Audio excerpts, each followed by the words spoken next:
అలాంటిది మీ పిన్ని మన పెళ్లికి రాకపోతే బాగుంటుందా చెప్పండి? ఒరే సత్యం, నువ్వు మాట్లాడరా.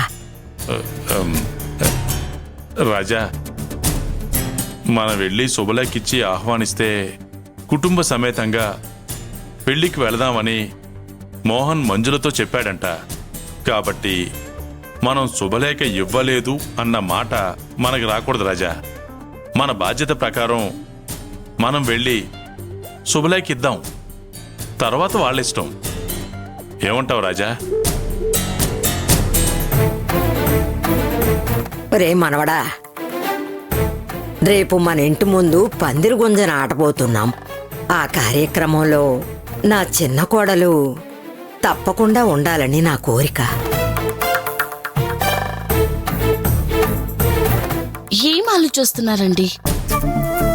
బంధుమిత్ర సమేతంగా విచ్చేసి మా జంటని ఆశీర్వదించండి అని మనం శుభలేఖలిచ్చి ప్రతి ఒక్కరిని నోరారా ఆహ్వానిస్తాం.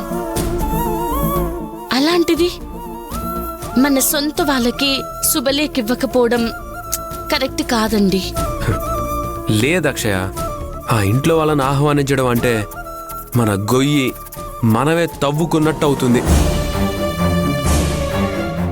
కాబట్టి నాకు సంబంధించినంత వరకు వాళ్ళకి శుభలేఖ ఇవ్వకపోవడమే మంచిది.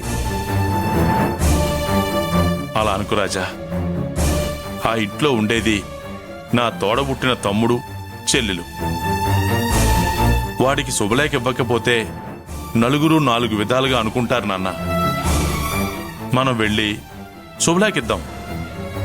రావడం రాకపోవడం వాళ్ళిష్టం. మీ పిన్ని మంజుల వస్తే చాలు.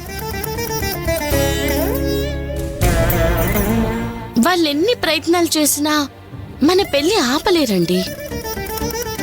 ఏం జరిగినా నేను చూసుకుంటాను.